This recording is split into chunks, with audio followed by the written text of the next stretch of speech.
Assalamualaikum warahmatullahi wabarakatuh. Bismillahirrahmanirrahim. Alhamdulillahirabbil alamin. La ilaha illallah wahdahu la syarikalah. Lahul mulku wa lahul hamdu wa huwa ala kulli syai'in qadir. Asyhadu an la ilaha illallah wa asyhadu anna Muhammadan abduhu wa rasuluh. Allahumma shalli ala Muhammad wa ala ali Muhammad kama shallaita ala Ibrahim wa ala ali Ibrahim fil alamin innaka Hamidum Majid. Bapak-bapak, gimana kabar? Oke. Nah, bapak-bapak tadi kerudung. Bapak-bapak sehat, Pak? Alhamdulillah. Ibu-ibu gimana kabar? Pak, kalau ditanya jawab. Kalau nanya ke orang jangan ikut jawab. Tanya bapak-bapak, nu jawab ibu-ibu. Kalau ada orang nanya ke suami, biar suami yang jawab. Ibu mah langsung nyerobot jawab. Saya tak kebiasaan hirup teh. Ibu bapak, hari ini kita bicara tentang cara menggapai iman yang prima. Ya, iman itu punya karakter, punya sifat, punya tabiat. Ya, karakter iman itu satu membutuhkan perawatan. Jadi kita bicara dulu tentang apa? Karakter. Kan temanya cara menggapai iman yang prima. Nah, saya cerita dulu karakter iman itu seperti apa, ya. Pertama, iman itu membutuhkan perawatan. Bisa dibayang sesuatu yang butuh perawatan, terus nggak dirawat, apa jadinya? Kalau tanaman ingin bagus, kudu dirawat. Kalau motor ingin awet, kudu dirawat. Kalau suami ibu ingin lucu, kudu dirawat.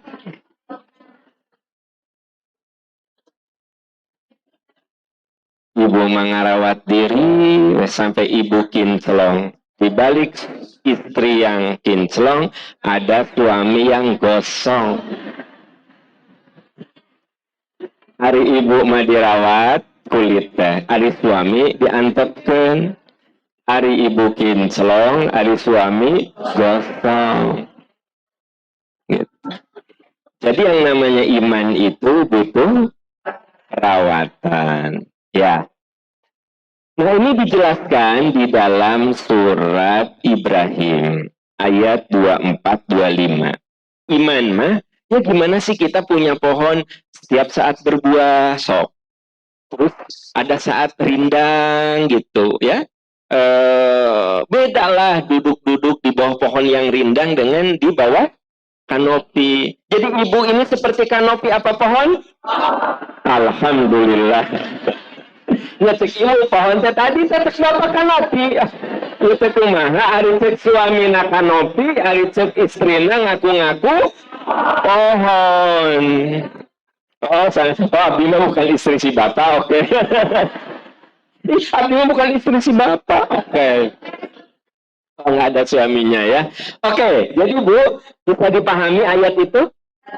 Jadi ternyata pohon itu kalau ingin berbuah, ingin rindang, tentu kudu dirawat. Ya, makanya karakter iman, sifat iman itu butuh perawatan. Seperti hanya ibu punya tanaman, ya, ibu di rumah misalnya ada tanaman apa, kembang, ada janda bolong, ya kan gitu. Udah mah janda bolong deh kan gitu. Ada kembang apa lagi? Kayak gelombang cinta, ada macam-macam lah ya. Bu, saya lihat di halaman orang tuh ada yang padahal tanamannya teh murah-murah ya gitu, tapi rindang. Aku yakin si ibu yang memilikinya tuh ngerawatnya. Tapi walaupun ibu beli tanaman yang mahal di Lembang sampai jutaan, baru 2 bulan teh ngaraplek gitu kan. Makanya itu beli itu di Lembang 2 juta, 10 juta, 2 bulan ngaplek. Tapi saya beli tanaman 50.000, paling mahal 100.000. Manis subur, kulantaran naon dirawat. Jadi sebenarnya Bu, tanaman di depan rumah telah tekudu mahal. Nu penting mah terawat, rimbun. Nah, mahal ari teu dirawat sok. Punya suami teh teu kudu kasep tapi dirawat. Lucu gerasok. Kasep para dirawat, gosong. Nah, gitu. Saya lagi cerita apa, Bu? Saya cerita apa? Karakter iman itu pertama butuh perawatan. Yang kedua, iman itu mengalami pasang surut, naik turun. Nah, itu ciri iman. Naik turun ya, gitu. Karakter iman tuh naik turun, Bu. Sebelum saya bacakan ayatnya, saya sampaikan ayatnya, ya. Coba Bapak Ibu rasakan. Kan kalau iman kita lagi naik, tahajud teh asa nikmat ya. Mau tidur teh asa pengen jam 3 gitu loh. Kebayang nggak mau tidur, asa udah pengen jam 3. Ya, seperti kita dulu waktu mau pertama kali piknik, asa pengen besok gitu ya. Saya dulu SD kan pertama kali piknik TK, iya, Paranting Ojai tenan, Karangsetra, nggak bisa tidur. Nah, yang gara-gara namun iman kita lagi kuat, kadang mau tidur jam 9 teh, aduh asa nggak perlu tidur, pengen langsung jam 3. Kalau lagi iman naik kan gitu. Terus kalau lagi sholat nikmat sekali. Nah, tapi kalau iman lagi turun, alarm di sada oke di paruma. Iya nggak? Terus ya 5 menit dari ame seger. Nah, jadi kerasa kan iman itu naik turun ya. Nah gitu. Kalau iman lagi naik, lihat suami teh asa karunya. Si ayah sudah berjuang menghidupi keluarga. Suami ngagoler teh meni karunya. Mun iman karena naik, mun iman ker turun, datang teh ke terus balik wayah tua teh naon sih jam 5 geus di imah rodak dari aya di imah. Nah, iman ker turun. Ibu suka ngerasa gitu? Oh enggak. Oh karena jarang pulang ya. Jadi gini, kenapa? Nggak karena balik gitu. Oh jarang pulang. Tapi Bu, setuju nggak Pak kalau iman tuh naik turun? Nah ya, ada. Kita merasakan sekali gitu. Ada saat naik, ada saat turun. Nah, itu karakter yang kedua. Iman itu mengalami pasang surut. Ini dijelaskan di surat An-Nisa ayat 137. Surat An-Nisa ayat 137. Surat keempat ayat 137. Coba cek yang bawa Al-Quran ya.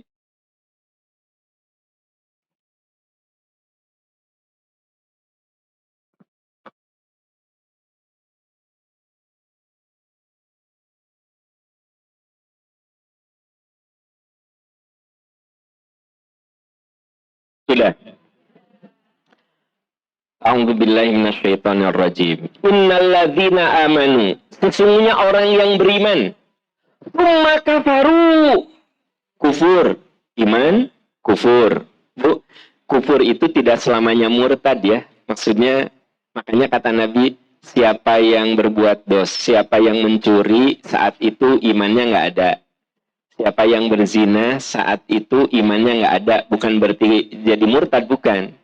Gitu. Jadi maksudnya iman nggak ada itu, imannya lagi turun. Nah, innalladzina amanu, orang yang beriman, summa kafaru, kubur. Jadi imannya turun. Summa amanu, kemudian iman. Naik, dari gimana teh? Summa kafaru, turun deh.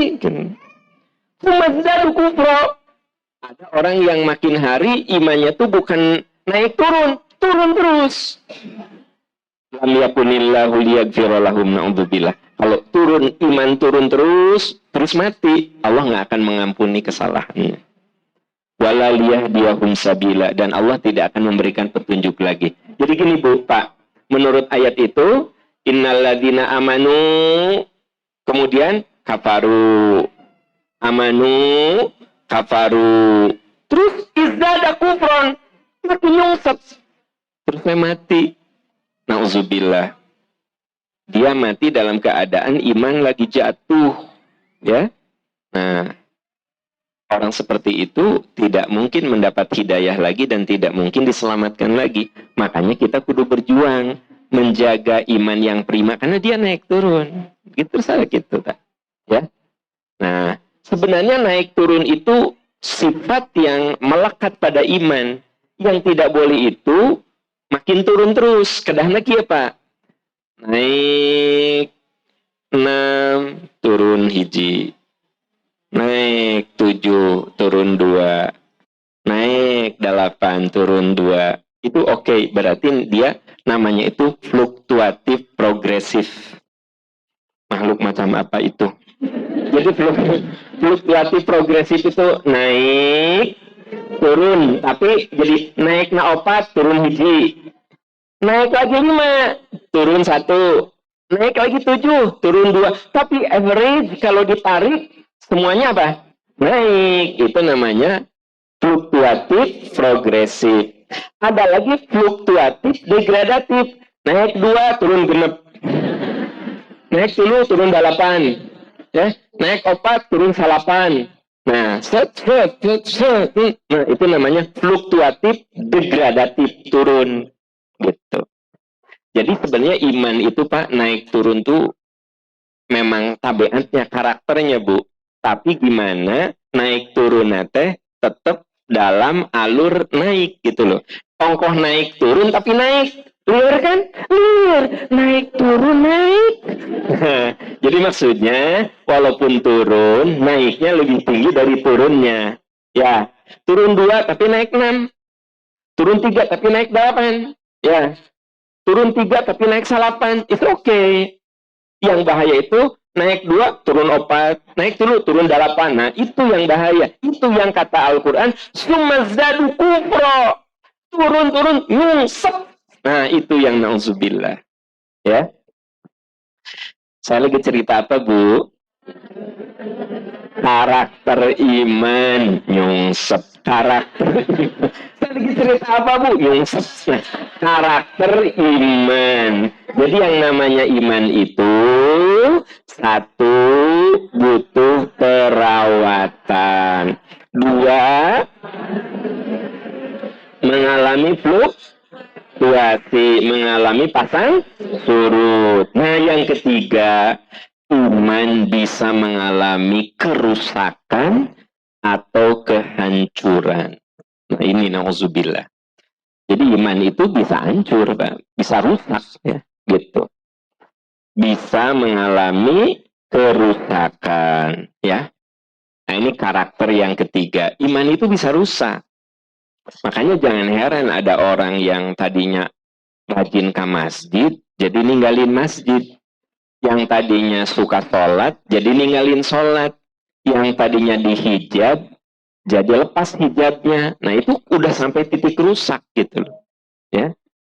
Tapi sebelum rusak, sebenarnya dia mengalami penurunan dulu. Jadi mengalami fluktuasi, kan gitu. Nah saya ceritakan ini biar jadi pelajaran. Ada orang yang, aduh Bu, dulu Maya, rajin sekali ke pengajiannya. Masih muda, umur 30 tahunan. Masih muda, Bu. Terus di usia 32 apa 34 tuh udah haji. Dia teh waktu itu menjadi jamaah haji termuda gitu. Saya teh seneng lihatnya ya. Seneng gitu, masih muda, udah rajin ibadah, ekonominya bagus, makanya dia bisa berhaji juga. Nah, saya teh agak lama kehilangan gini. Kenapa sih teteh tara kelihatan ngaji? Nah, suaminya teh cerita, Ustaz cenah Saya teh bingung, istri saya dulu mah rajin ngaji, sekarang mah udah jarang ngaji gitu loh. Terus sekarang tuh dia mulai sosobatan dengan orang Hindu karena olahraganya yoga gitu. Olahraga nate yoga. Bu, nauzubillah nih satu saat saya ketemu di TSM, saya udah nggak mengenali dia di TSM. Tapi yang saya kenali kan suaminya, ya kan gitu. Pak, eta si tetehnya tadi nama hijab nate atau ayo nama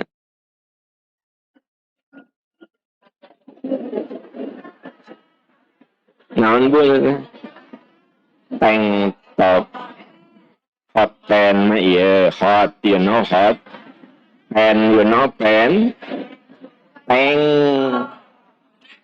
ya saya Pak nggak ngenalin lamun nggak lihat suaminya saya nggak kenal. Yang saya aneh gini, dia dulu rajin ke kuliah teh aktivis ngaos gitu bu. Jadi kemana-mana kuliahnya tuh sok bawa Quran teh. Saya tuh mengenal dia ketika dia masih kuliah.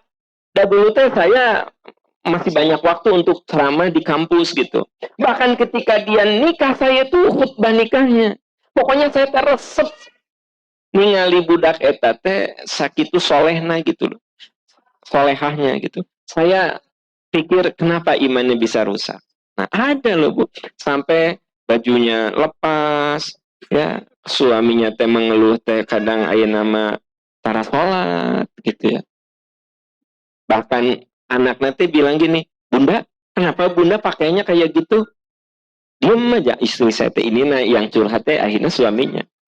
Ya, ibu-ibu pikir yang selalu curhat selalu ibu-ibu muda. Papa muda ge banyak yang curhat sama saya. Papa muda teh, ya. Mama muda mah jelas nggak usah diomongin lagi Pak. Ini mah papa muda.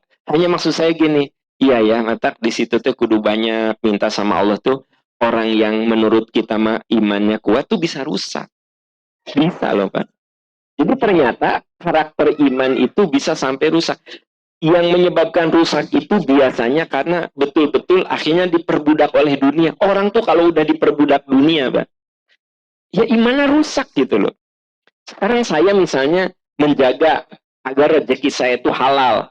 Hari diperbudak dunia mah pelan-pelan mulai ya subhat dulu, haram sedikit dulu, lama-lama haram juga nggak jadi urusan untuk saya. Yang penting duit saya banyak.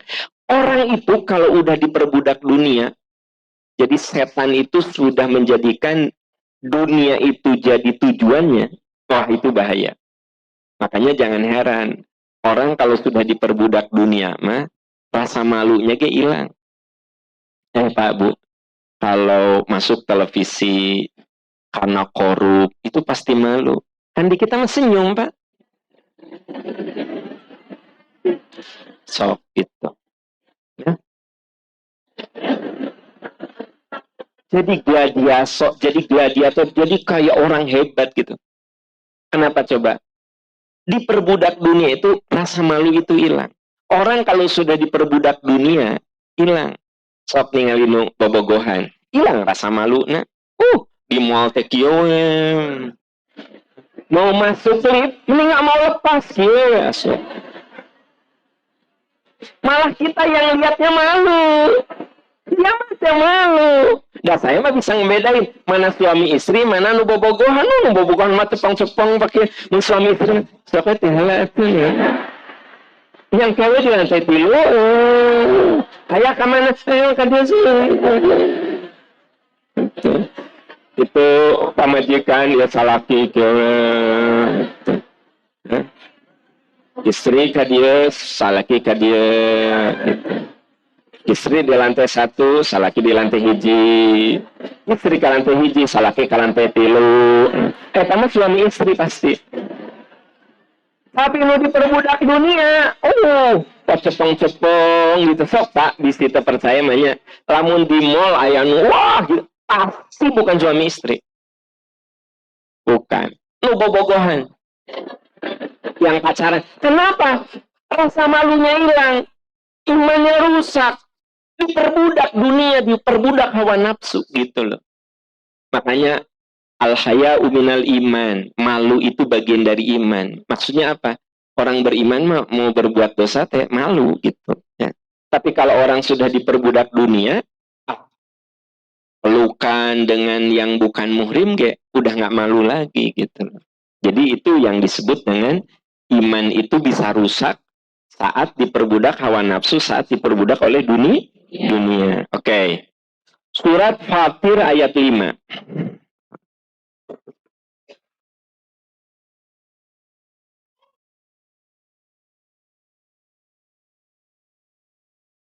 Surat 35.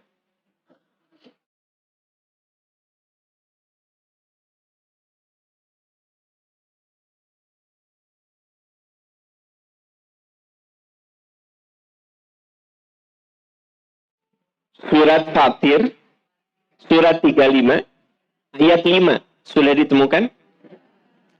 Ya ayuhan nas, betul nggak? Wahai manusia, inna wa'dallahi haqqun. Sesungguhnya janji Allah itu benar. Bu, kalau orang beriman percaya sama janji Allah nggak?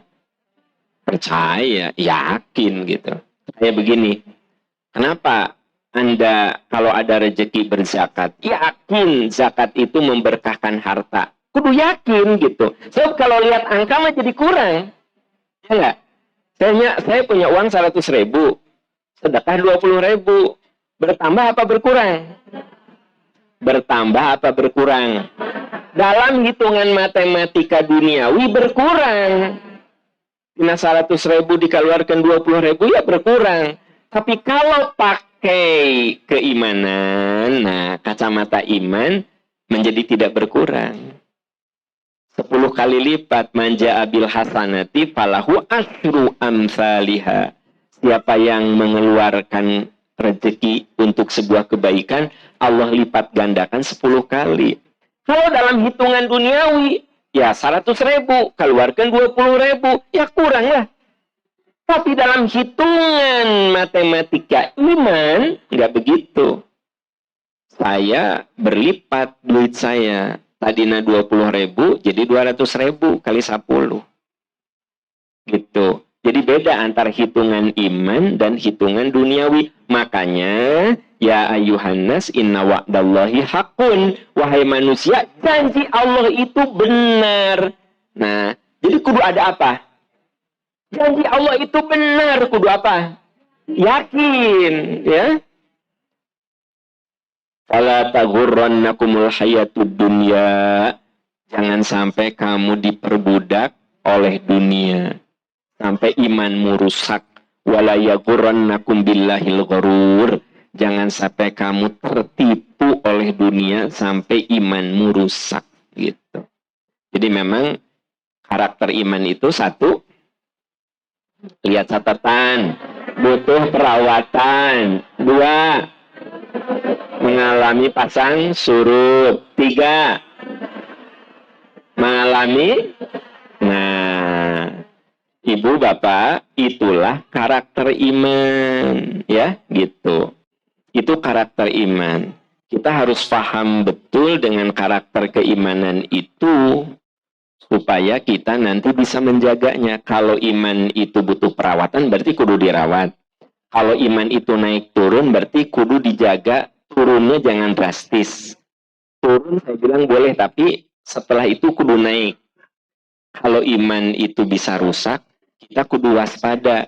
Jangan dibiarkan iman kita itu kalau sudah berpenyakit, kudu segera obati, sebab bisa rusak.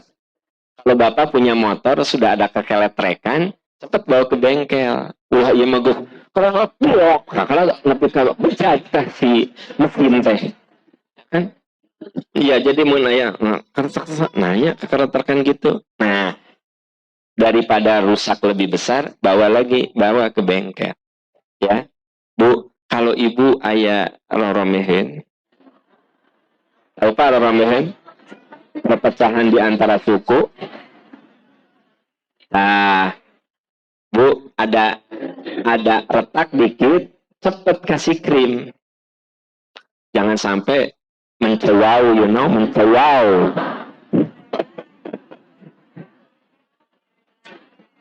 wow. Nah, itu kalau ada retak dikit, kasih krim. Kalau tangan teh udah agak pecah-pecah, kasih krim. Kudu nu mahal, minyak kelapa misalnya. Terus gitu teh apa ya? Herang kan dia.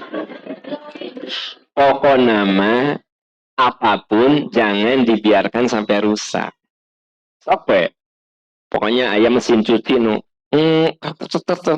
jangan baiklah masih jalan terus. Enggak pasti rusak. Apa susahnya mendingan tanya ini apa? Oh, tepira ada baut yang longgar. Pagehan kuat. Kulantaran ku ibu diantepkeun atuh si baut yang longgar teh masuk ya ke mesinnya, malah ibu kudu ganti mesin cuci semuanya. 3 juta 4 juta. Tapi coba kalau cuma baut nama 100.000 ge ageng teuing meureunna.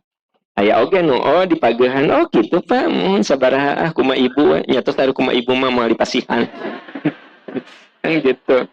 Aya oge atuh Pak sabaraha bias kumaha ibu, kan ibu bisa ngasih 50.000 misalnya. Coba kalau ganti mesin cuci meureunna 3 juta. Jadi kalau ada sesuatu yang bermasalah itu jangan dibiarkan. Dia akan rusak. Gitu. Bu, itu rumus jangan ditunggu sampai rusak. Makanya kata dokter, orang yang bagus itu yang sensitif. Tensi naik dikit, agak puyeng, di tensi naik. Aya nu, 180, kuat we, bahaya itu. Ujuk-ujuk plak aja. Ya, pembuluh darahnya pecah. Kenapa? Yang bersangkutan kan banyak kasus begitu. Ya, tapi mun ibunya kan gitu. Nah, tensinya ya Allah 140. Nah, langsung ku ibu teh diobati. Entah kata dokter yang bagus tuh tubuh itu yang sensornya bagus. Ya. Ada asam urat naik langsung kerasa. Ya. Itu nungguan heula nepi ka rusak. Gitu. Makanya tubuh kita itu bagus kalau sensornya bagus. Gitu.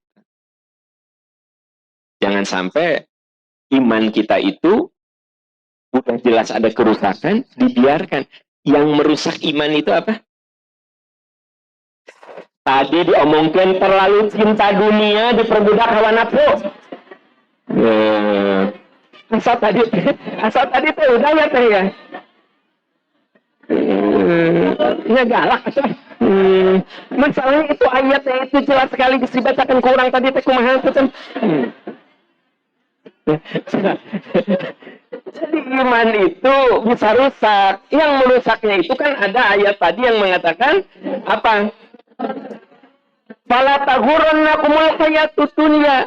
Jangan sampai kamu diperbudak. Jangan sampai kamu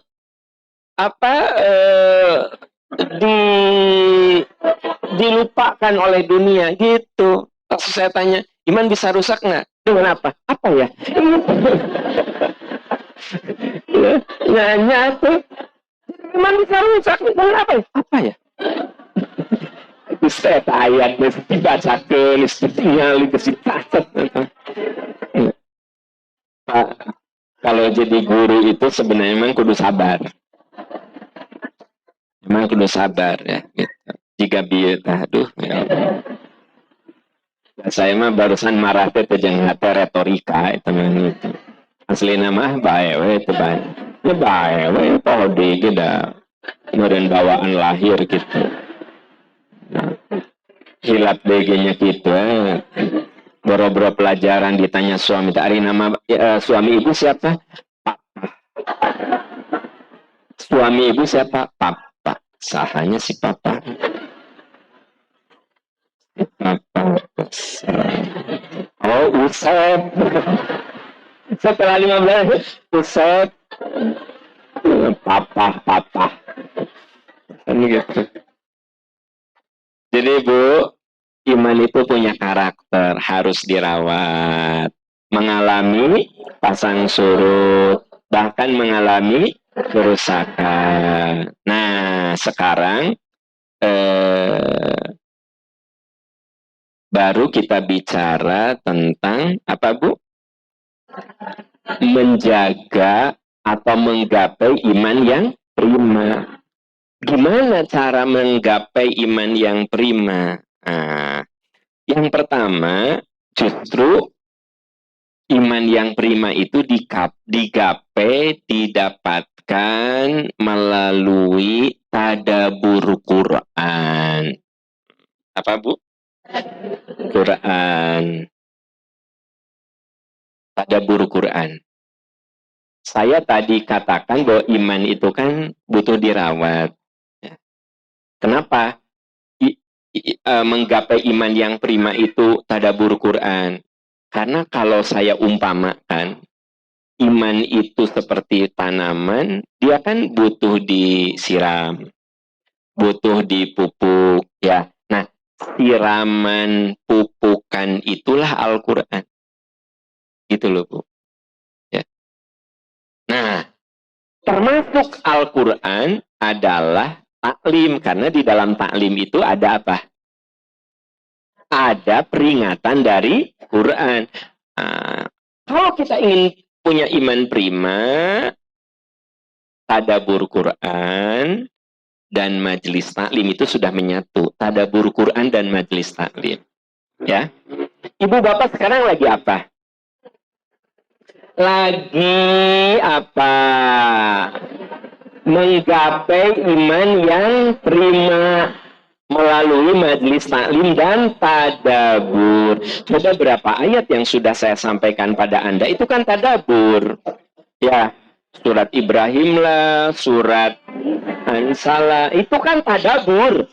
Jadi tadabbur itu menelaah isi Quran. Jadi gini Bu, Pak. Kalau bicara Quran ada qiraah, ada tilawah, ada tadabbur. Kalau qiraah baca Quran, Pak, tapi masih banyak yang salah bacaannya. Baca Al-Baqarah, alam, maksudnya alif lam mim. Tong yang serikeun. Anda ketawa itu karena Anda sudah paham. Tapi bagi orang yang baru belajar mah alam.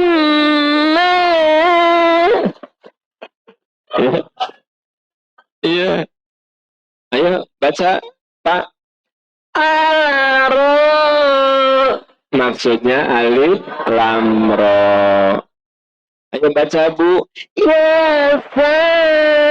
Maksudnya yakin. Ya Anda bisa tertawa atau menertawakan karena Anda sudah bisa. Tapi bayangkan kalau Anda baru belajar, itu mungkin bukan suatu yang apa? Bukan suatu yang aneh. Memang itulah kemampuannya. Gimana Anda teh hari salah kabatur yang serikeun benerkeun. Nih sok hebat. Jadi yang namanya qiraah itu baca tapi masih banyak yang salah bacaannya. Saya pernah mengalami qiraah dan Anda semua pernah mengalami qiraah. Bahkan Qori internasional, saya yakin dia pernah mengalami qiraah. Artinya bacaan yang salah. Ya enggak? Pernah lah. Gitu. Maka guru nukudu pangsabarna sadunya mah guru baca Quran. Saya tanya teman saya, Ari, kamu kalau ngajar gimana? Nya Kang cenah sing sabar. Oke. Sebab ayat cenah ibu-ibu tanya nu dibenerin teh ikut. Aya oge nu ngotot. Ya. Saya si ibu itu baca teh. Dalikan. Terus gurunya teh. Enggak, Bu. Enggak. Mohon dah. Ibu lihat saya. Enggak. Tak. Cek saya akhirnya kumaha diantepkeun we kagok gitu. Nya meureunan rudet oge atuh. Dibilangin enggak.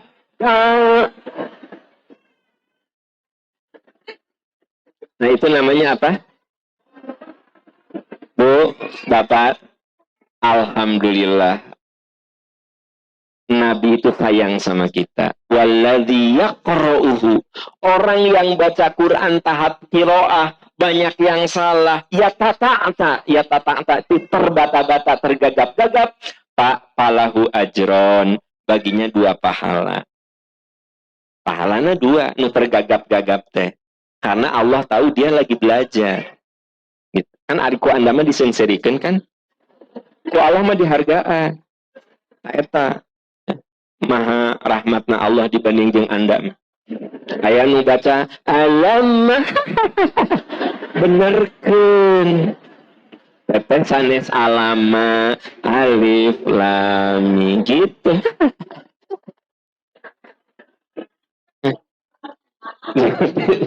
Jadi Bu Pak, ternyata yang pertama itu qiraah. Baca tapi masih banyak yang salah bacaannya. Itu qiraah. Yang kedua tilawah. Baca Quran sudah benar bacaannya. Itu tilawah. Makanya ada ayat warattilil Qur'ana tartila. Baca Quran dengan tartil. Tartil itu panjang pendek makhorijul hurufnya sudah benar. Nah itu namanya tilawah. Ya. Mata buku untuk belajar ngaji, buku Iqra. Qiraah, Iqra, qara'a yaqra'u, Iqra. Nah, karena orang yang belajar Iqra mah pasti belum lancar. Ya. Kamu baca Quran udah bisa, aku udah Iqra tilu. Berarti can bisa. Aku sudah bisa. Berapa Iqra tilu? Berarti qiraah. Nah, Iqra genep udah tamat pun, ya, begitu masuk ke Quran belum tentu sudah lancar juga. Nah gitu ya. Itu namanya qiraah. Terus tilawah, kalau tilawah tuh bacaannya sudah enak gitu ya. Bu, yang namanya tilawah itu tidak harus gaya ibu bapak tuh seperti qori internasional.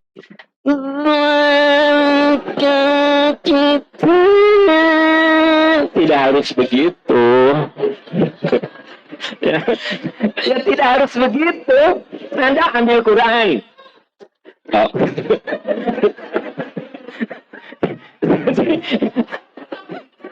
Maksud saya tuh yang namanya qiraah itu tilawah itu bukan berarti kudu gayana teh seperti qori internasional. Ibu ambil Quran. A'udzu billahi minasyaitonir rajim. Wa ibadur rahmanil ladzina yamshuna 'alal ardi hauna wa idza khatabahumul jahiluna qalu salama wal ladzina yabituna li rabbihim sujadan wa qiyama. Itu tilawah. Itu gitu.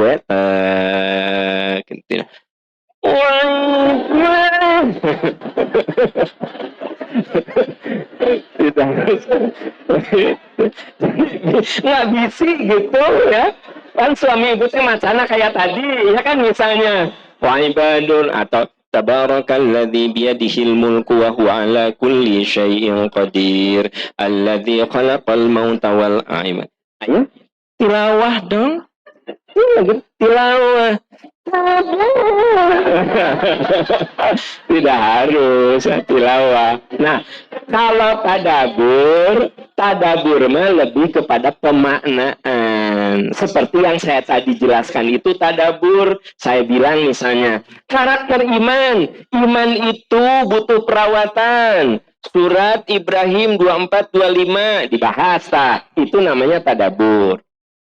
Iman itu mengalami pasang surut. Dibahas ayatnya surat An-Nisa. Nah itu tadabur. Iman itu hati-hati bisa rusak. Dibahas itu tadabur.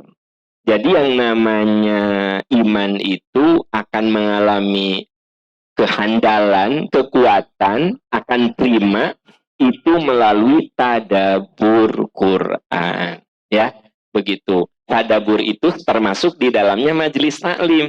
Bapak Ibu datang ke majelis taklim tuh insya Allah paling tidak iman kita tuh dinaikin gitu.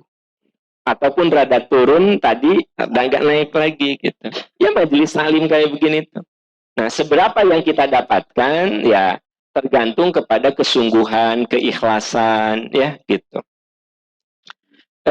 Masing-masing akan mendapatkan yang berbeda. Nah ya, ini dijelaskan Ibu Bapak di surat Muhammad ayat 24. Muhammad ayat 24. Afala yatadabbarunal Qur'an am ala qulubin aqfaluha. Mereka kenapa tidak menyisihkan waktu tadabur Quran? Ataukah hati mereka sudah tertutup? Ya, surat Muhammad ayat 24. Surat ke-47 ayat 24.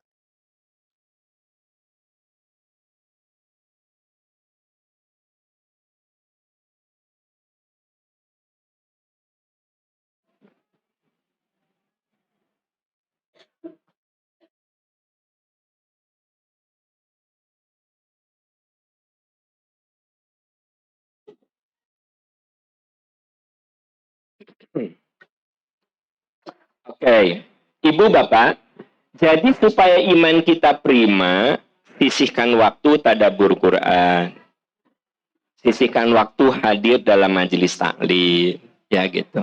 Apalagi Anda kalau datang ke majelis taklim itu ada riwayat yang menunjukkan bahwa orang yang datang ke majelis ilmu itu langkahnya itu yang satu pengangkat derajat, yang satu penggugur dosa.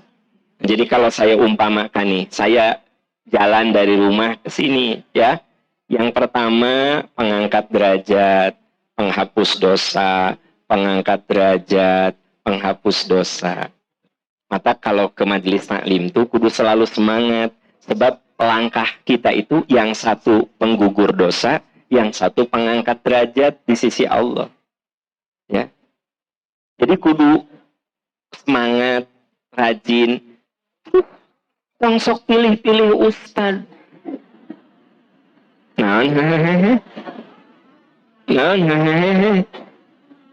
Aya Ustad Aam mangga sumping, aya Ustad Agus mangga sumping, ada Ustad Iwan mangga sumping, ada Ustad Wawan mangga sumping. Dan yang penting mah langkah kita penggugur dosa, langkah yang satu pengangkat martabat di sisi Allah.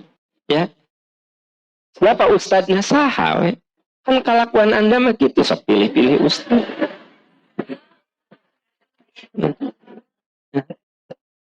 Da pahala mah sama, mau ustad A, ustad B, ustad C, pahala yang Anda dapatkan tuh sama. Ya. Tidak kemudian misalnya karena ustadznya itu Mamah Dede, pahalanya lebih besar. Begitu Mamah Cici, pahalanya rada rendah. Ya.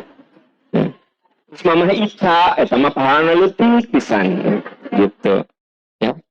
Jadi karena penceramahnya Mamah Dede, pahala Anda gede. Sama aja, yang ceramah Mamah Dede sama Mamah Ica sama Mamah Titi sama pahala di hadapan Allah mah kumaha keikhlasan.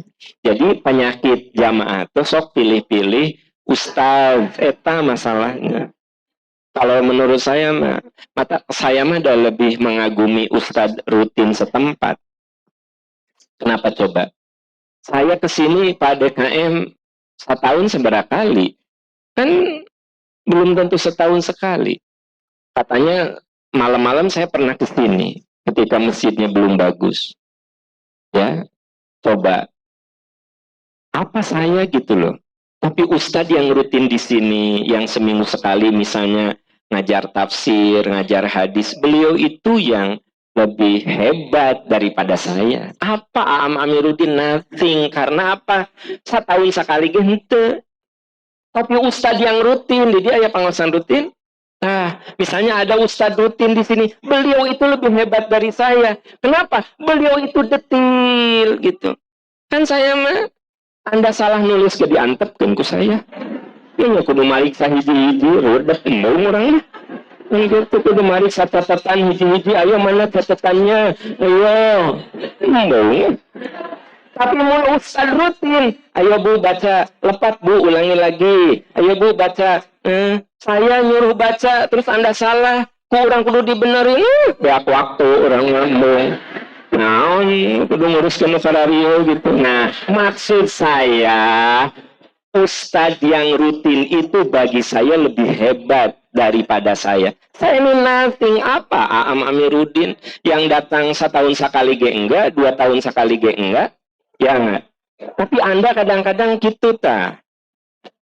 Nah, entah. Jadi justru kudu komitmen sama ustadz yang rutin. Karena beliau itu detail loh. Sekarang ibu diajarin sama ustadz yang rutin. Ayo Bu baca. Ibu salah pasti beliau benerin. Loh, itu detail gitu loh. Saya mah global. Ya, gitu. Naon cari cingkir. Naon. Yang pertama apa, Bu? Yang kedua, latih diri untuk beramal.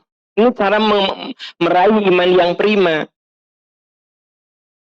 Kita dalam tadabur, dalam taklim mendapatkan ilmu.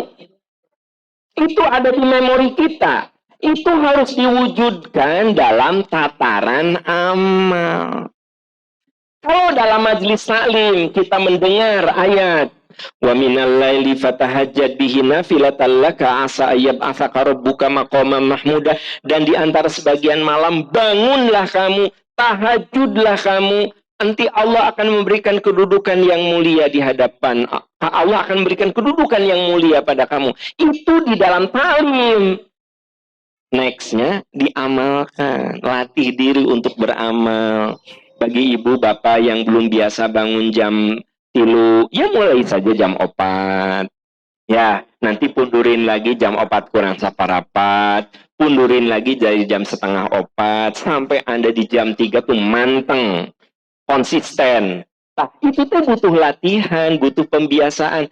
Amal itu butuh dibiasakan. Amal apa? Amal apapun. Bapak ibu yang suka olahraga jalan kaki pagi, kudu dibiasakan heula. Nah, kalau nggak dibiasakan mah, ya mager, malas gerak. Ya. Ayah, orang jalan kaki olahraga, sok we mama, sok selesai, rada nyararin. Nah, paksakan. Apakah 3 rumah balik? Nanti 4 rumah, balik 5 rumah, percaya ke saya. Lama-lama kalau Anda sudah biasa, jalan kaki itu menjadi kebiasaan. Dan akhirnya kita sehat. Sebenarnya olahraga mah teu kudu mahal, Pak. Kata ahli kesehatan, kamu jalan kaki sehari 5.000 langkah, itu sudah membuat kamu sehat. 5.000 langkah itu saya udah cobanya, itu teh nggak nyampe 1 jam. 5.000 langkah teh. Saya udah coba, ya. Ada jam tangannya khusus Pak, jalan, ya. Nah, saya makanya ada jam tangan yang suka saya pakai, bukan jam tangan ini ya, bukan jam tangan ini. Ada jam tangan yang satu lagi.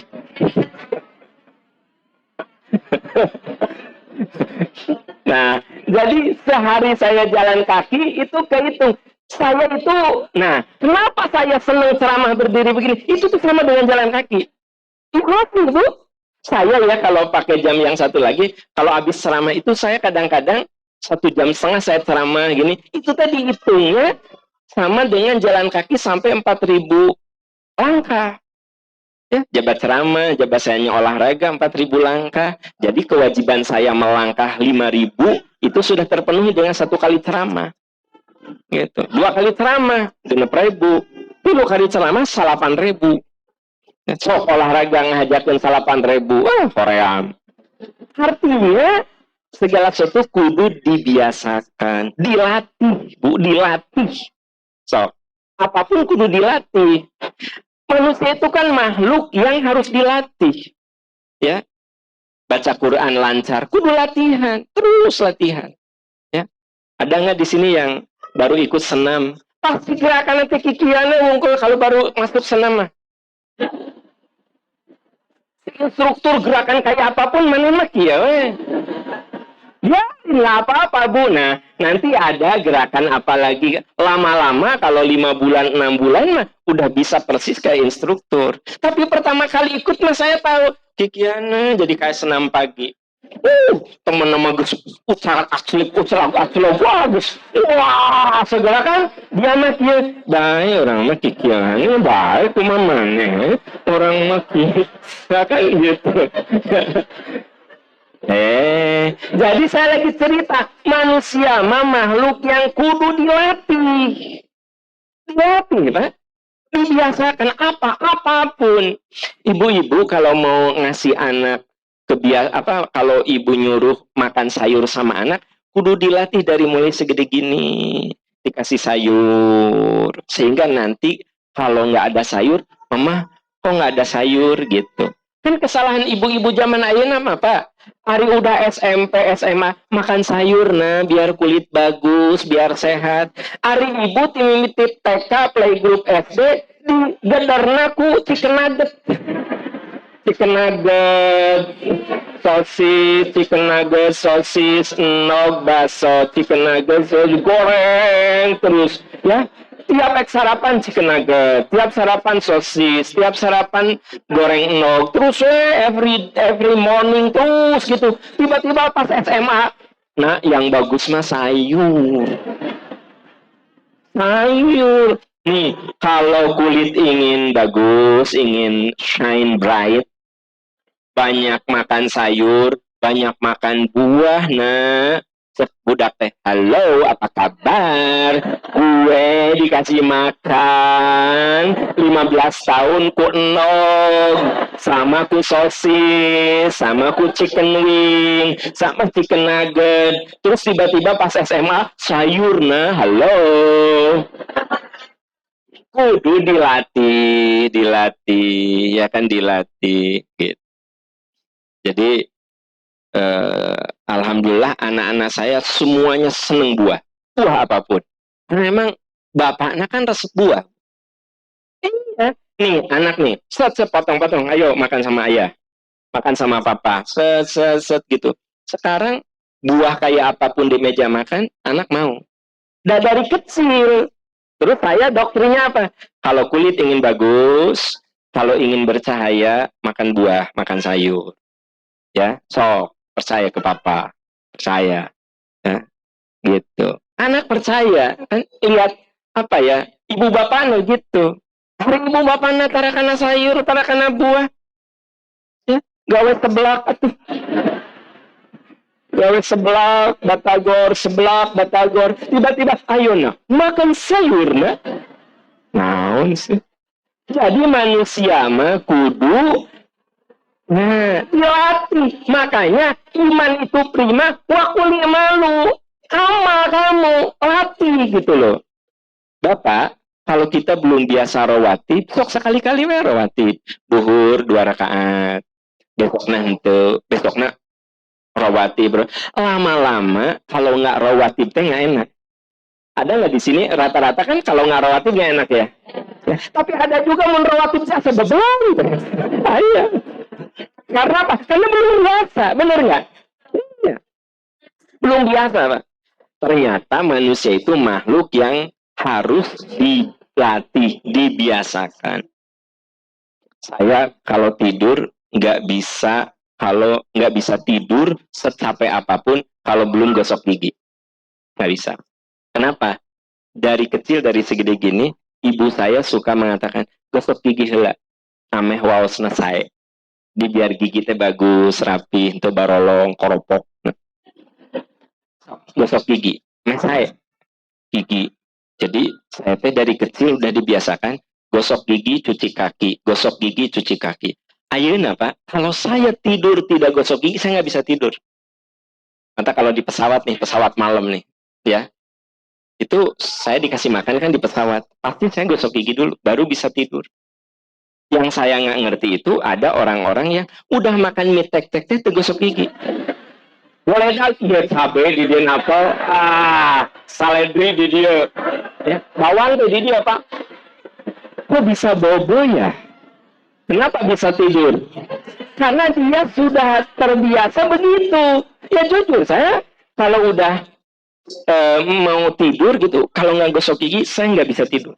Walaupun saya capek. Kenapa coba? Udah dilatih dari kecil tuh. Jadi manusia mah kumaha dibiasakeun jalmi mah.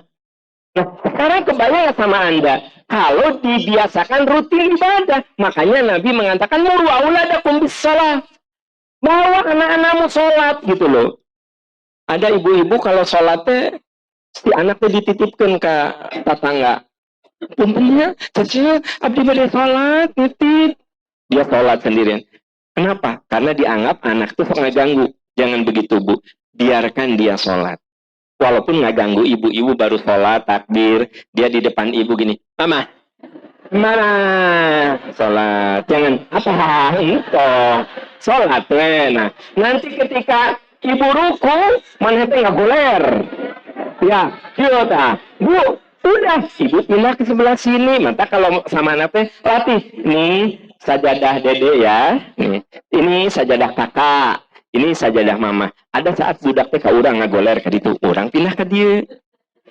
Baginda Nabi, Kanjeng Nabi, kalau sholat itu bawa Hasan dan Husain, ketika ruku naik ke punggungnya, Nabi dijadikan kuda-kudaan. Oleh Nabi diturunkan dengan lembut naon sih, supaya budak teh biasa. Ya, sudah terbiasa. So, kalau Anda yang tidak pernah biasa ke bioskop teh, naon aya naonnya di bioskop teh. Assalamualaikum. Muka kenal itu ya, lebar itu apa karpet. Sebaliknya, kalau kenapa? Sorry ya, ada di antara suami Anda sampai sekarang tara ke masjid. Tahu, saya tahu. Tatap ke sini, tatap. Ada suaminya tara ke masjid. Sholat di rumah, sholat, tapi dia nggak pernah ke masjid. Anda tahu nggak? Karena ketika kecil dia tidak dibiasakan. Makanya tuh ke masjid. Ini imam gitu nanaon. Yang paling paling ayah ke masjid isin. Malu. Sekalinya pas ke masjid, ibu bilang, "Aduh, insaf nih ya, insaf. Atau tambah." Salah kita karena insaf, aduh, insaf nih, insaf nih. Nah.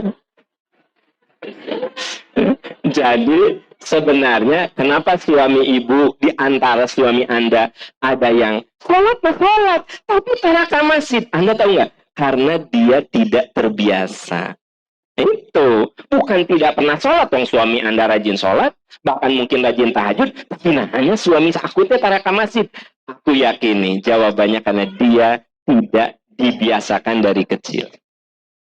Nah, jadi saya lagi cerita yang kedua itu amal, latihan beramal. Nah, ini dijelaskan di dalam surat At-Taubah 105. Surat At-Taubah 105.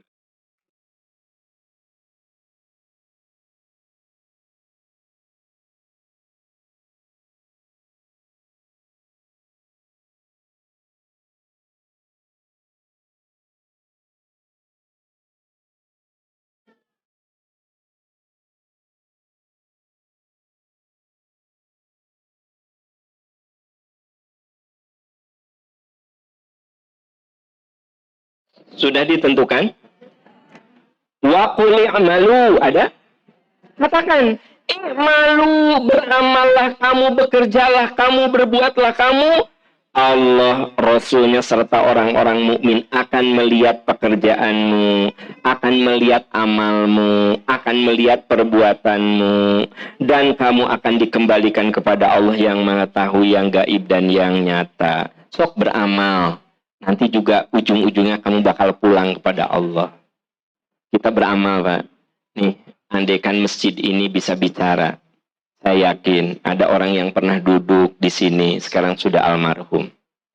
Beruntung almarhum yang wafat itu karena dia wakuli maru beramal soka masjid sehingga karpet ini jadi saksi. Kan udah ada yang meninggal kali Pak ya, jadi saksi. Karena beliau ke sini, tapi notara dia bagaimana dia bersaksi di sini. Gitu. Makanya wakuli malu sok berbuat saja. Makanya Bu, dalam hidup malah beramal ya. Selama menurut Anda amalnya benar ya lakukan. Jangan kemudian berhenti karena menghina. Ada yang menghina. Ya.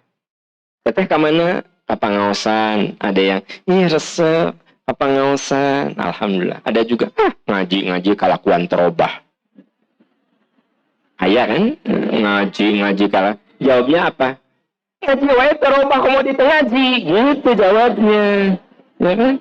Abdi tanya sok ngawas saya terobah kan kalaupun ngomong ngawas parah bisa abdi. Jadi sebenarnya yang penting kita mah beramal saja. Wa qul malu, bekerjalah, berbuatlah, beramallah. Gitu, Bu. Jadi ternyata iman itu makin kuat kalau diamalkan. Hari cuma wacana ya. Apalagi cuma rencana. Insya Allah besok tahajud. Lewat. Insya Allah, kalau Allah menguatkan, besok tahajud, lewat. Insya Allah tahajud lewat. Nggak ada amal. Apa yang terjadi? Wacana itu. Jadi kudu real, nyata, paksakan. Ya, kita beramal. Jadi iman itu prima satu dengan tadabur, dua dengan apa? Melatih diri dengan amal. Yang ketiga, mohon kekuatan. Berdoa, mohon kekuatan. Ya. Doa agar kita ini dikuatkan iman apa, Bu? Ya. Ali Imran ayat 8. Doa agar kita ini dikuatkan iman. Robbana atina. Anda masuk gegeran. Robbana atina. Bu, tidak semua Robbana tekadituna atina. Robbana la tuzigh qulubana ba'da id hadaitana wa hab lana min innaka. Eta teh, Bu, Pak, doa agar hati kita, iman kita kuat. Ya Allah, jangan belokkan hati kami. La tuzigh qulubana, jangan dibengkokkan hati kami. Ba'da idh hadaitana, setelah Engkau memberikan seperti keimanan, jangan sampai hati kami ini belok.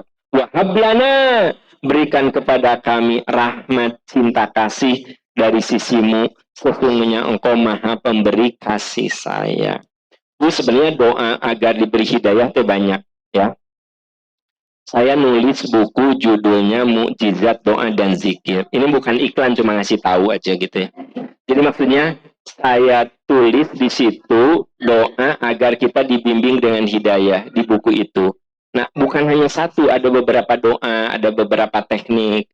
Tapi saya tidak mungkin membahas detail karena itu butuh pembahasan khusus. Tapi paling tidak saya memberikan suatu bocoran bahwa kalau iman kita ingin prima, memang kudu banyak berdoa.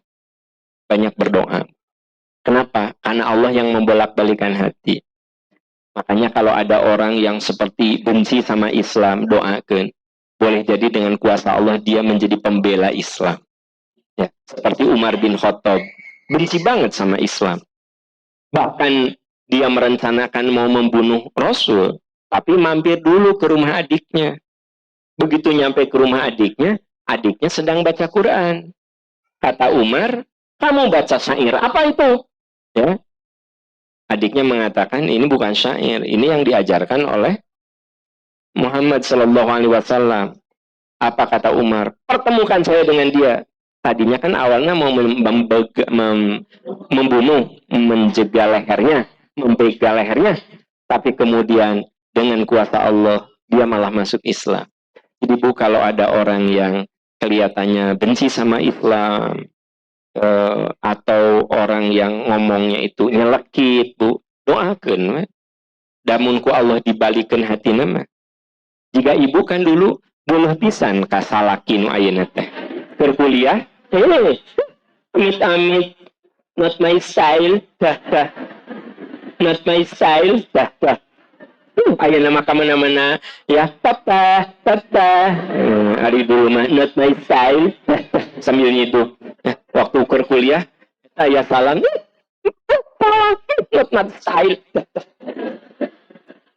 Tapi kulantaran si laki-laki itu sok ngadoa, kan hati ibu lembut. Lebih ke ayeuna ibu, kelepek-kelepek, kemana-mana teh, ya yang ayah. Dulu makan Anda geluh pisan. Makanya jangan sepelekan kekuatan doa. Orang yang benci sama Anda bisa berubah mencintai Anda. Orang yang benci terhadap Islam pun bahkan menjadi pembela Islam, gitu. Ya. Jadi doa itu senjata, doa usilahul mu'min. Dan ketika Allah mengabulkan doa kita, ada saat logika kita tidak bisa menjelaskannya, kok bisa gitu. Kata orang nggak mungkin, tapi dengan kekuatan doa ya tidak ada yang tidak mungkin. Bagi Allah mah kun payakun. Tidak ada yang kalau Allah menyatakan jadi maka jadilah kan begitu. Nah, jadi poin yang keberapa itu teh? Yang ketiga, kekuatan doa. Nah, yang keempat ya. supaya iman kita prima adalah cari lingkungan yang kondusif. Cari teman yang baik gitu loh. Jangan dikira bahwa lingkungan itu tidak berpengaruh. Lingkungan mah berpengaruh. Di sini mungkin ada orang yang ngaji itu karena diajak ku babaturan. Ngaos yuk. Horem. Hayu.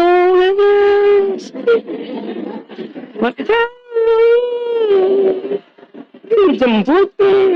Tapi horem isi hujan. Apinya nak payung. Akhirnya datang.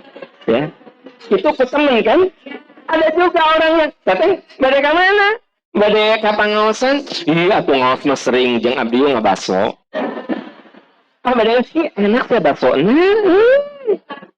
Gitu. Kede. Tunggu hampir.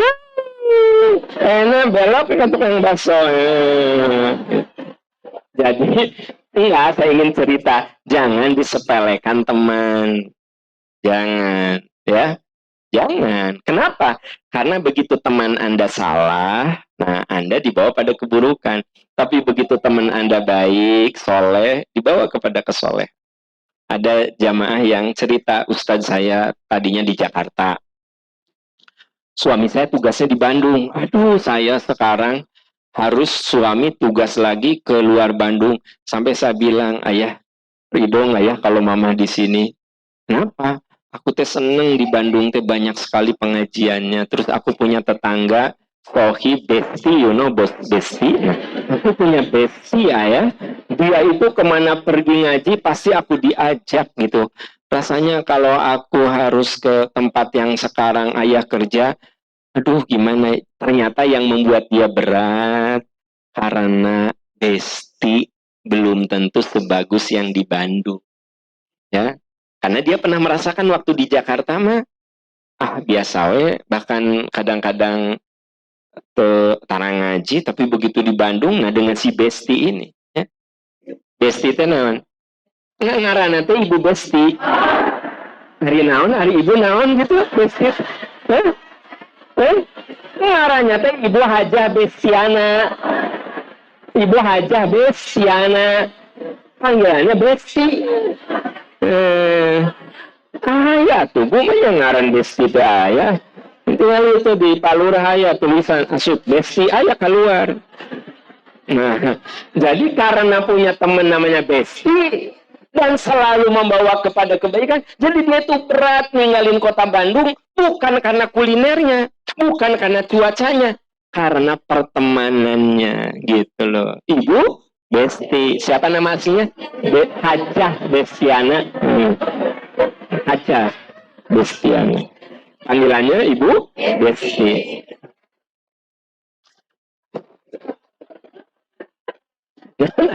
Benar Ibu. Hari ngaran kudu bener. Hajah Bestiana. Nah, oke. Buka surat Asy-Syu'ara 83. Surat Asy-Syu'ara surat 36 gitu apa 56? Surat 26. Surat 26.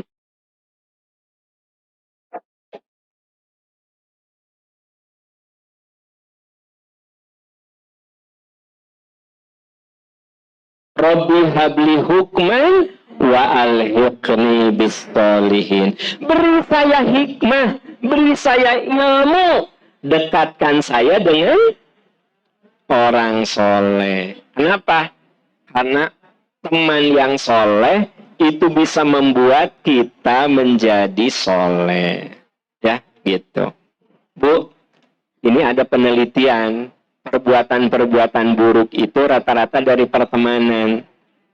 Narkoba, Bu, itu dari pertemanan. Jadi orang itu kena narkoba biasanya dari teman. Judi itu dari teman. Mohon maaf Bapak, ngerokok itu dari teman dulu. Nah, nyoba aneh sabatang. Sabatang, setengah batang terus jadi satu. Gitu. Jadi Jadi yang merokok itu dari pertemanan, judi itu dari pertemanan, iya, ya, narkoba itu dari pertemanan. Makanya yang harus kita waspadai dengan anak itu adalah temannya siapa. Orang mabuk itu dari teman. Ya. Merasa dia tidak diakui oleh teman, merasa dikucilkan oleh teman. Nah, akhirnya dia berbuat itu. Jadi hati-hati dengan pertemanan. Oleh karena itu kita kudu pandai-pandai, terutama kalau anak kita masih remaja, perhatikan siapa temannya. Ya. Kamu suka tawuran enggak? Enggak. Tapi bebaturannya kabeh tawuran. Nah, minimal anak ibu diajarkan. Kamu suka memotoran apa namanya tuh itu gitu. Geng balapan? Enggak. Tapi bebaturan anu 5 teh semua geng balapan. Minimal dia hadir di geng balapan. Percaya ke saya. Gitu loh. Maka Bu, kita teh kudu tahu anaknya teman kita itu tipe apa. Itu Anda sudah bisa memotret, mengcapture, memotret. Oh, itu. Hari temennya yang satu aktivis masjid, yang satu ini. Nah, mudah-mudahan itu tanda yang bagus. Dia aktif di pengajian. Gitu loh. Jadi sebenarnya Nabi Ibrahim mengatakan, Robbi habli hukman, ya Allah beri hikmah, wa alhidni bisolihin, dekatkan saya dengan orang-orang soleh. Karena orang soleh itu kadang memberikan aura kebaikan. Kata Nabi, mun orang teh soleh pisan, inna minan nasi nasan mafatihulil khair maghalibul syarr. Ada orang yang oleh Allah itu diberi aura kesolehan. Belum ngomong, Anda baru lihat wajahnya, rasanya iman itu udah naik. Itu aura kesolehan. Seperti halnya tadi iman saya turun. Begitu lihat bapak-bapak tuh naik. Ini aura kesolehannya luar biasa. Ada juga, saya punya teman, aura nanti badminton. Mengenai wajahnya asal yang main badminton. Jadi ingat kena kok. Saya teteh hayang badminton. Mengenai itu asal yang badminton. Itu aura badminton. Gitu. Saya nggak niat sepedahan, tapi kalau lihat teman itu teh, yang ditanyakan, kumaha sih sok sepedahan teh? Ya tukang ayo sepedahan gini. Tuh, auranya teh sepeda. Gitu loh. Tapi kalau ketemu, aduh iman teh rasa naik. Ya, padahal dia nggak ngomong loh. Tapi ku lihat wajahnya saja, iman teh udah, nah itu yang disebut mafatihul khair kata Nabi. Ada orang yang auranya itu aura soleh. Aura baik kan gitu. Nah gitu. Hati-hati Bu, melihat wajah si ibu itu, saya nggak gosip, aura gosip. Mentiak, ketemu si jelma itu, saya yang gerget, saya nggak gosip. Berarti aura gosip. Gitu. Ya. Itu tekat seberapa Bu? Yang kelima, untuk menggapai iman yang prima, sabar. Sabar menghadapi ujian. Sabar. Ya, sabar. Ibu, sabar itu Bapak bukan hanya diartikan sabar itu dengan penderitaan. Sabar itu macam-macam. Sabar dengan musibah, sabar dengan ketaatan. Untuk taat itu butuh sabar. Sabar meninggalkan dosa, ya. Sabar ngadepin orang gitu. Jadi sabar ini pengertiannya luas. Ternyata untuk meraih iman yang prima itu kita butuh energi kesabaran. Ya. Nah ini dijelaskan di surat Ali Imran ayat 200. Ya ayyuhalladzina amanu sabiru wa sabiru wa rabitu wattaqullaha la'allakum tuflihun. Ya orang yang beriman, sabar, kuatkan kesabaranmu. Waspada dari bisikan putus asa, semoga kamu mendapatkan keberuntungan. Jadi ternyata iman itu butuh sabar. Dan yang namanya hidup itu kan selalu diwarnai dengan ujian. Seperti yang dijelaskan di surat Muhammad, di surat Al-Anbiya ayat 35. Al-Anbiya ayat 35 mengatakan kullu nafsin dha'iqatul maut, setiap makhluk yang bernyawa akan merasakan mati. Wa nabluukum bisyarri wal khairi fitnah. Tapi sebelum mati kami akan menguji dengan baik dan buruk. Jadi tiap hari kita diuji, kalau nggak dengan kebaikan, dengan Ibu Aina menuju sehat sadayana, ujian kebaikan. Ada yang lagi sakit, ujian keburukan. Rezeki lagi berlimpah, ujian kebaikan. Rezeki lagi seret, ujian keburukan. Ya, daya ingat bagus, ujian kebaikan. Lupa, ujian keburukan. Begitu bubar, pas pulang ke rumah teh kata suami, mah, Ustaz Amna hadir? Hadir. Nggak bahas naon. Ya. Udah prima gitu. Suami teh prima rasa merinan. Naonnya prima. Bu, Anda diuji dengan daya ingat yang terbatas. Tapi ada juga, Ari Ustaz Am ngejelaskan, ini ayah bicara tentang cara agar iman kita prima. Pertama dibahas karakter iman, ayah. Karakter iman itu ayat tilu, bla bla bla. Terus caranya begini-begini. Jadi ketika Anda menjelaskan teh suami teh dapat info banyak gitu loh. Nah, Anda diuji dengan kecerdasan. Ini yang di sini banyak kan diuji dengan kecerdasan atau diuji dengan ketidakcerdasan? Kecerdasan. Jadi hidupnya pasti begitu ya, Ibu Bapak. Ibu tak terasa saya udah ceramah 1 jam 15 menit loh. Tadi saya mulai jam setengah 10. Sekarang sudah jam 11 kurang saparapat. Berarti saya sudah bicara 1 jam 15 menit ya. Karena ini hari Jumat, udah gitu azan Jumatnya juga setengah 12 ya. Jadi saya langsung pamit Bapak DKM dan Bapak-Bapak, dan tidak ada sesi foto apapun. Terus jangan ngaku-ngaku saya lagi hamil, jangan, ya kan gitu. Paham, saya lagi ngidam hamil di foto. Bukan nggak mau ya, nanti di lain kesempatan. Terima kasih, kita akhiri dengan doa kafaratul majlis. Subhanaka Allahumma wa bihamdika asyhadu an la ilaha illa anta astaghfiruka wa atubu ilaik. Walhamdulillahirabbil alamin. Wassalamualaikum warahmatullahi wabarakatuh.